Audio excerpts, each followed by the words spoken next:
just a little bit about my background. My dad is an educator all his life. He was an elementary reading teacher, got his teaching degree from Indiana State, got certified as a public school teacher, elementary reading. His first job was in public schools, so about 3 years, and then he got a job at a private school in Indianapolis, Park Tudor School. Right now, Park Tudor is $25,000 a year, and back then we got to go to school for free.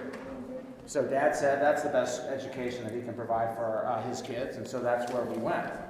After we graduated, he was lured away to the public schools. He was a great high school track and cross country coach. Mm-hmm. So my dad was a public school teacher, and he went to public school, cradle Catholic. That's why I'm Catholic. That's why I'm devout. I was a member of my school board, public school board, back in outside of Philadelphia. That's a portion of my, I have two grown young men, sons, who sometimes they went to private school, then they went to public school, then we homeschooled, because our kids kind of struggle, actually. Mm-hmm. Okay? So I know good people who work in public education. I know as a political scientist that every community needs a good public school system for property values, to educate the next generation for public citizenship. You think about your Thomas Jefferson and all of that. We need people to be able to know our country's history and all of that. So don't we need good public schools? That would be one question I pose. Can we just make them better? Can we just work to make them better? Another question I might pose is, are we blaming the victim here? I mean, a lot of those stories that you saw just break your heart, don't they? These kids are struggling, and are we just kind of cherry picking the worst cases, right? And aren't we called upon not to judge? And aren't we called to engage the culture? So instead of retreating, maybe we should go to the public schools and try to make them better. So there's a number of questions. What would you say? All right. Good questions. Good questions. So first, I'm glad your dad was a great teacher and member of the public school community. As I said, there are many good people who are doing that. However, it's not, 1982 anymore. Right. It's 2020, and both the world is different and the public schools are different. And the major change that I see in the public schools is they are not responsive to parents. It used to be one of the beauties of our public education that local communities had control. And as much as Washington talks about that, and conservative politicians will talk about that, it's not true. Because this stuff comes down from the lobbies, it comes down from the professional associations, and then it's ultimately determined by the threat of a lawsuit. And that will change everything. And that is the pattern I've seen across the country. So that's one thing, just realize it's not the same as it was. The whole situation is different. Number two, there are no do-overs on childhood, okay? Your child gets one shot at being a 12-year-old, a 15-year-old. And so while I and others are working as hard as we can to fight off some of these changes in the public schools, to push back where we can, to publicize, to bring some heat, and we'll continue doing that. In other words, for the kids who will never get out of the public schools, that's a good thing to do that we need to do. And there's tons of money that everyone's paying towards these. Why should we allow it to be hijacked for an agenda?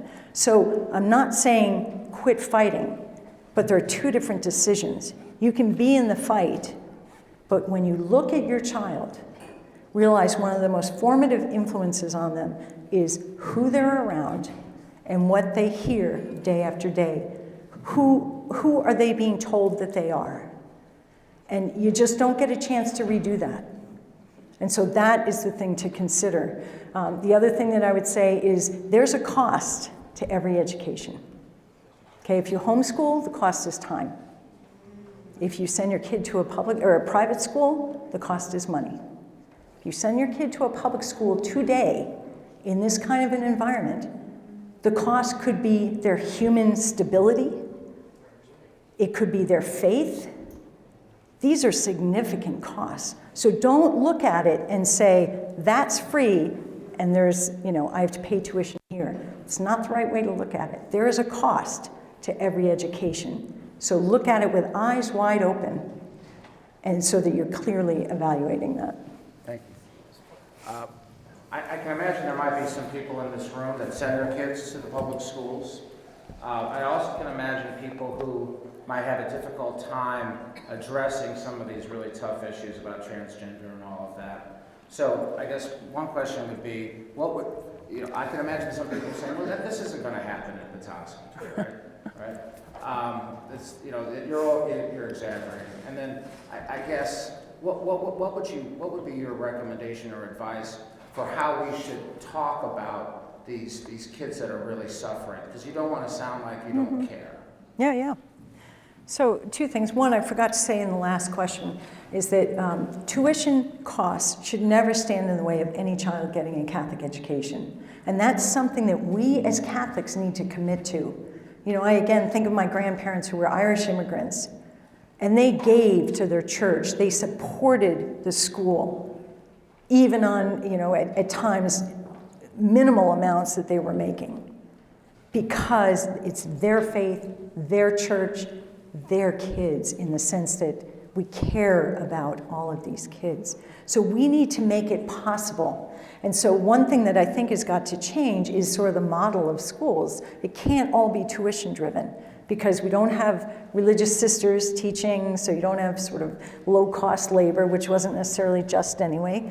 But we don't have that. You have to pay people a living wage, which means schools have to have a different model, and we all have to adjust so that it's more like supporting a nonprofit that you care about, and then making it possible for kids to go there who wouldn't go otherwise. And I would highlight for you kids who are Hispanic, because the majority of young Catholics are Hispanic in that youngest demographic, and they are disproportionately in the public school. There are some cultural reasons for that, because many of them, if they came over here as immigrants in their home countries, the private schools were for the wealthy or were not for them.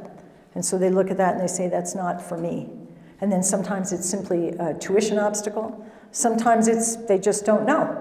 They get here and the first hand that helps them is the one they're grateful to, and they go along and follow the suggestions. And so I was dealing with, or helping a mom about a month and a half ago who came up to me after a talk, and her 12-year-old son had just come out about a month ago saying he was a girl, and her son was in the public school. And she was an Hispanic immigrant, single mom, and she was, first of all, she was mystified, because the language can be a barrier for some of these families too. They don't know what's going on. And I will tell you, I don't know if this happens in Michigan, but I've seen it happen in a number of other states where information about these programs is not put out in Spanish. It's put out only in English. And so there's sort of a, like, we don't even have to tell you about this thing. Where are the lawyers suing over that? But anyway, so this mom was just, she was confused, she didn't know what to do, so she went to the school and she said, what's going on? And they were already affirming him. And they said, well, why don't you go talk to a counselor? And they sent her to a gender therapist. Anyone who calls themselves a gender therapist is not in line with Catholic theology, just heads up there. You want someone who has, there are usually wounds that need to be healed when something like this is going on. So it very often takes counseling to unpack that. But you've got to have someone who's got the same worldview. They have to understand, if you're born a girl, you are a girl. There must be some underlying reason, some hurt, some pain that we need to discover. And then you'll sort it all out. But anyway, so this mom went to this counselor, and the counselor was, he gets to decide. If he says he's a girl, that's his identity. And there was something in her, she said, this just isn't right. And she went to the youth minister at her parish, where her son had been involved, and asked for help.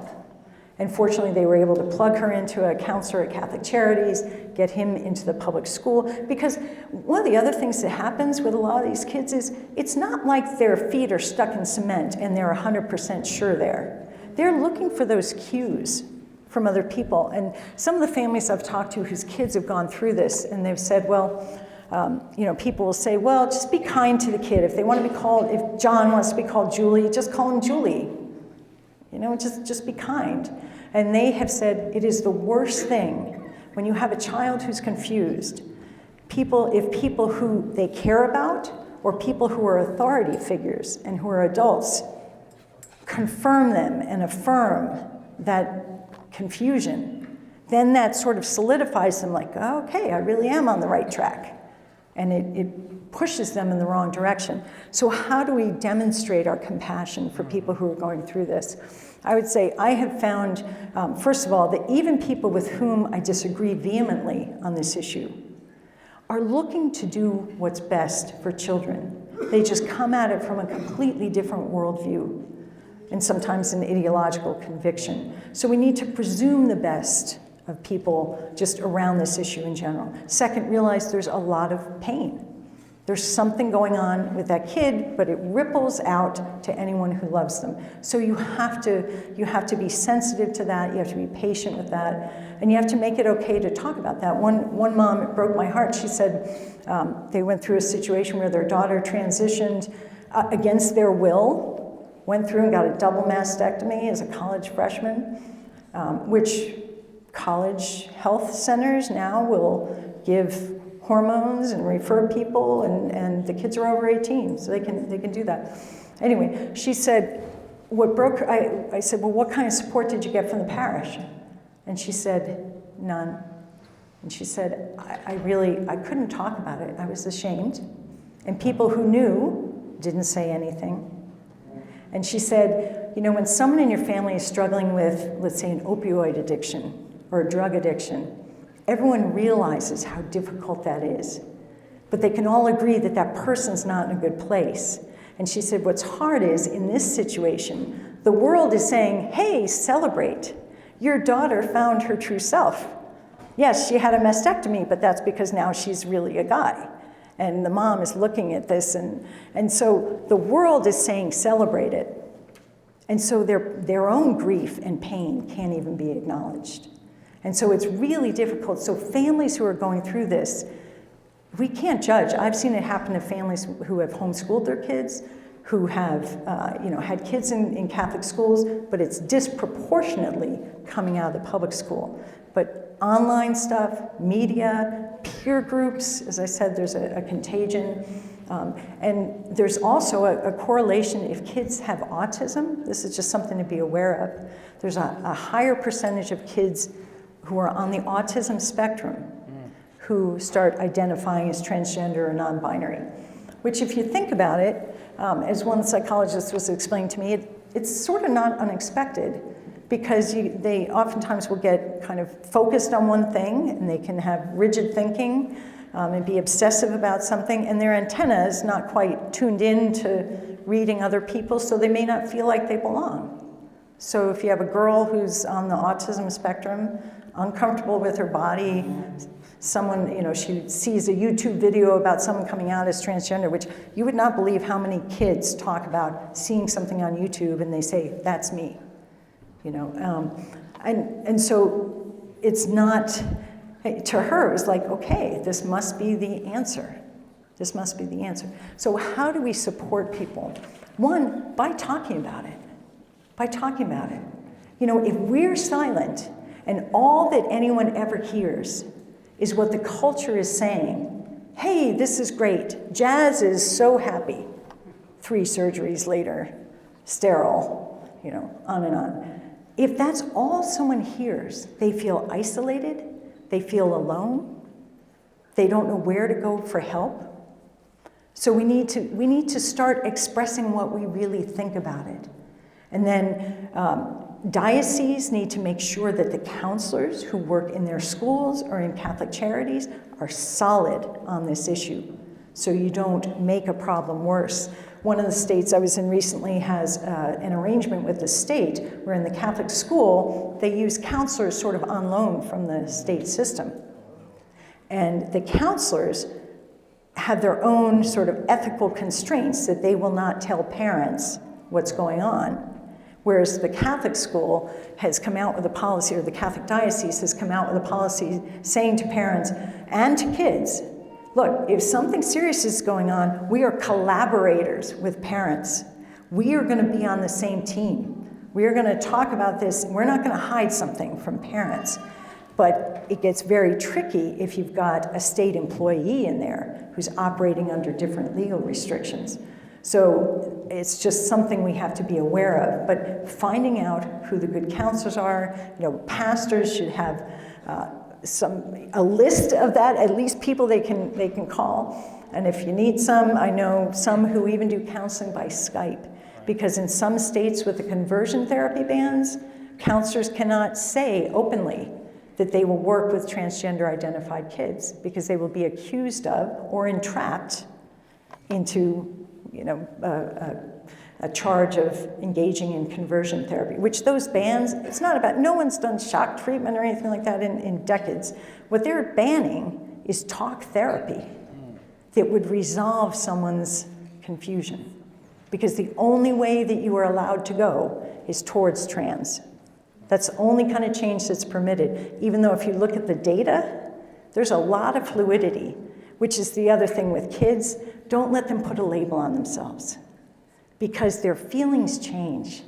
And one of the worst things is when a kid is encouraged to, quote, come out, whether it's as gay or trans or whatever, because then they're boxed in by all the likes on their Instagram, by all the people celebrating what they've just done. So if a kid comes to you and says, I'm struggling with this, say, okay, you know what? We'll work together on this. But this is not something to be public about, for your own protection, to allow you the freedom to be in a different place a year from now. So anyway, those are some thoughts. Thank you, Mary.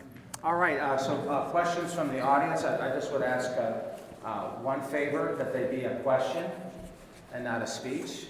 Sometimes I get into these where they just want to have an opportunity to opine. But if you'd like to ask a question, please address it to Mrs. Hasson, and we'll take it from there. Yes, sir. Yeah, I'd like to get your take on voucher systems. I meant to mention. Secondly, President Trump in the State of the Union talked about a different voucher system, and I wonder if you'd comment on that. Yeah, I don't know particularly what he was talking about with the in that one. Oh, repeat the question. Oh, okay. So he asked about vouchers, whether that was an option, and he mentioned specifically that President Trump in his State of the Union mentioned some particular kind of voucher system. Oh, I think he was talking about the Indiana. There was a wait list with the girl that he had highlighted. But anyway, vouchers are a great idea, or these, they call them ESA, education savings accounts, or making the money flow with the child, right? It's your money that you're paying in taxes. And yet what we have is cowardly state legislators who are unwilling to do anything against the teachers' unions. Teachers' unions hate charter schools, which actually, charter schools are no protection against all this because they're state schools, okay? But they hate voucher systems because they say you're taking money out of the public system. Well, no, it's going to decrease the amount you get, but you're also going to have fewer kids in there. Besides, it's taxpayer money. You have a right to have your child be educated. So there needs to be more pressure. What typically happens is that state legislators will approve a voucher system for a limited number of kids with a whole bunch of strings. And that doesn't help anyone. It helps those few kids. But you'll have a state that will have maybe 3,000 kids going to school on a voucher. That's a drop in the bucket. But it's cowardly state legislators who are unwilling to say, you know what, we're going to make it possible for families to exercise their responsibility and their judgment about the best place for their kid to be educated. And the money will follow the child. And that's perfectly constitutional. St. Michael is for vouchers, by the way. Yes.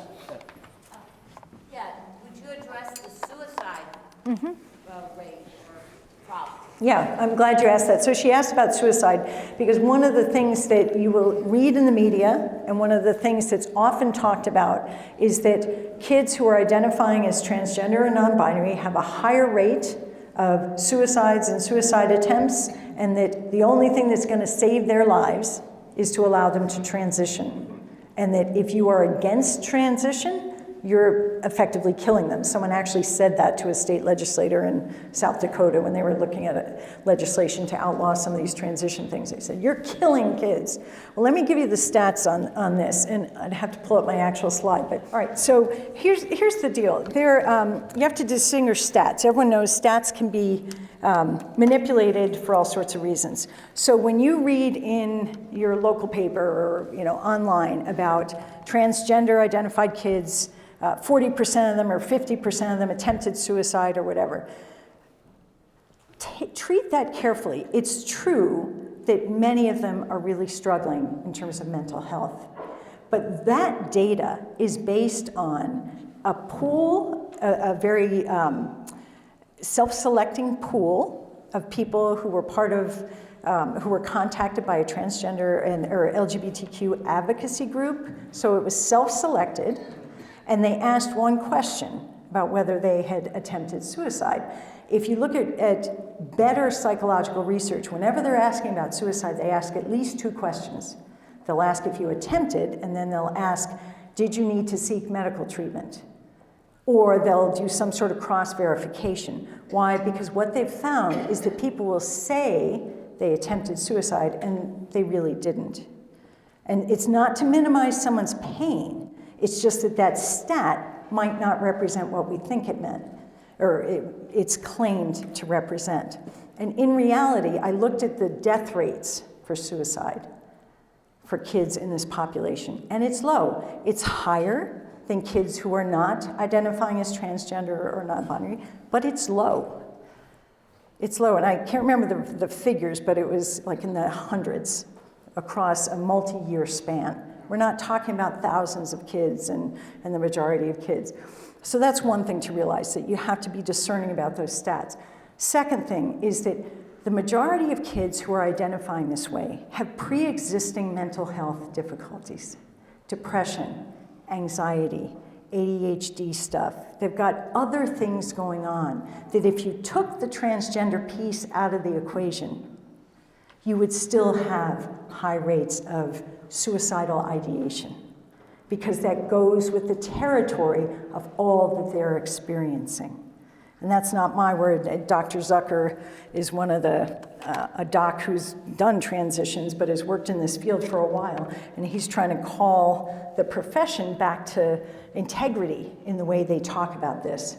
And he said, look, you can't just say, these trans kids are committing suicide because they're being rejected and because they're not being supported in transitioning. He said, it's way more complicated than that. They have all these things going on that even if they weren't trans, they would still be at a high risk of suicide. And that's tragic. But if you have a kid who's struggling with suicide, we don't say, let's give you cross-sex hormones. Let's schedule you for a double mastectomy. And yet that's what's happening with this. It's like transition is the easy answer. The other thing I will tell you is that I oftentimes will go on things like Reddit and things like that, these places that sort of gather people in these communities, and they will talk about how there's a script and there's a lot of manipulation going on. They know that if you want a parent to act, you tell them you're gonna commit suicide if you don't get your way. And I'm not kidding you, that is part of the conversation here. And in fact, there was a doctor in Canada who was responsible for, I think it was a girl who transitioned to it was a girl who transitioned to be a boy. And the doctor specifically told her to use the suicide threat to get her parents to go along with this. So this is part of the script. It's part of the media play that you see pushing back against any restrictions on this.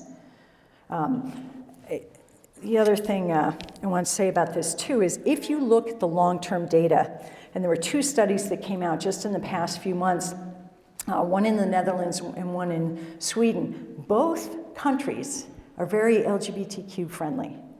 Okay, you can't say that people are going to be stigmatized over there for identifying like this. Their laws have been this way for much longer, and they've been supporting these transition things. The Dutch in particular have been a leader in that. And what they found was that in the long term, especially this Netherlands study, they found that that these people who were under treatment were still committing suicide at every stage of their transition, and even after they've gone through the whole thing. In other words, it's not the cure. Transition is not the cure. Even if you had no problem with this, it doesn't fix the problem. You still have people committing suicide. And the people I've talked to who have emerged from this say, and there's a group of people called detransitioners, particularly young women, who were sort of sucked into this. They didn't like their bodies, they same-sex attracted, all this kind of stuff. But many of them had wounds in their past, trauma, sexual abuse, or diagnoses, other mental health things. And what happened was, after they went through transition, so they took the testosterone, they had the double mastectomy, they were considering getting the phalloplasty, which you look at these things and I feel it is so tragic, the mutilation that goes on with these kids. And these doctors are making big bucks on this. But anyway, when she went, or when these detransitioners, when they find they're still unhappy and they go and get therapy to figure out why they're still unhappy, and a therapist starts digging deeper, like they should have done before, and they figure out the source of their unhappiness was not because they were really trans and people weren't affirming them. It's because they had deep wounds that needed healing. And when they get that healing, all of a sudden, for these detransitioners, literally, this is the story, they get healing and it's like coming up from the water and they realize, I'm not trans. I've done all this stuff to my body, but I am not a male. I am a female. I'm a female who suffered a lot. And where were the people who were really going to help me instead of just affirming me? And there's a lawsuit right now in the UK. A young woman, that was exactly her story. At 16, she decided she was trans. She was experiencing depression and confusion. It sounded like her family situation wasn't good. She went to the clinic, 3 appointments. She was on testosterone. She ended up getting a double mastectomy. By the time she was 23, which incidentally, not coincidentally, but you know, the brain matures about in the early to mid-20s. So that's when we're seeing a lot of these young women in particular sort of coming up out of this. But that's what happened to her. She realized, I'm not transgender. Why wasn't there any adult willing to protect me? I was a 16-year-old, very confused, and I said I was a guy, and I'd be happier if I was a guy. And everyone nodded their heads and said, here's your testosterone. And so she's suing the National Health Service. It's a huge case. And I hope she wins, because I'll tell you what, she is one brave young woman, because there are a lot of people who are out there with knives, just they feel like she's betraying them and all this kind of stuff. But yeah, I think what's going to shut this down here is if we can extend the statute of limitations so that those who have already been wounded will have a cause of action. Because right now, most malpractice lawsuits, you have to be within a couple of years of the incident, or when you turn 18 if it was something when you were a child. It takes longer for these things to work out. So right now there's no recourse, which means there's no pressure on the doctors who are doing this to rethink it. And now with the insurance increasingly paying for this, it's like a gravy train. So 10 years ago, there was 1 gender clinic for young people. Now there are over 65. Almost every teaching hospital or children's hospital in this country now has a gender clinic. So one piece of advice, if you know someone who's got a teenager struggling with suicide, suicidal thoughts, they should not go to the hospital with the gender clinic. Because what they do is they send up the counselor. And lo and behold, the source of this kid's depression is that he's trans. And that happened to a young woman in Ohio. Her parents lost custody because the hospital and the girl herself said, this is where I want to go. But she just was hospitalized for depression. They have a gender clinic, and it came out in the parents were trying to contest it, and the judge ruled the wrong way, but asked one very good question. Asked the doctor, of the kids who come in saying they're transgender, how many do you diagnose as transgender? And the doctor said, 100%. Completely You know, there's no other part of the medical profession would it be that every person who comes in with a self-diagnosis is absolutely correct. This is just, they're just pushing there. There's a lot of money being made. Pharmaceutical companies have a customer for life once you get someone on these cross-sex hormones. All right, it's getting late. I think maybe we have time for one more question. Do I see hands? Yes, sir. It's quite disturbing what happened in that charter school in Minnesota. I'm sure it was an unexpected event. So what can we do, or when, fill in the Catholic school's name into the headline. So-and-so Catholic school sued for not accommodating transgender students. Okay, so when that happens, is it Petoskey, is it Charlevoix, is it Midland, it doesn't matter. What can we do to equip ourselves? Do we set up a bathroom right now at St. Michael's and say, No. mark over it, and say, if you're not sure, what do we do to be proactive? That's question one. Question two is, what is Betsy DeVos and the Education Department doing to yield some of this off of the school system in our country? Okay, last question first, not much. And there are a lot of good people who are working to put some pressure on both the Department of Education, Department of Justice, HHS. There are some very sympathetic people in the administration, but there are others who are completely on the wrong side. So it's a battle to be fought. As far as Catholic schools, you are protected. We are Catholic. You put in your documents, you live by the teachings and conduct your school policies, and the expectations for kids are according to the teachings of the church.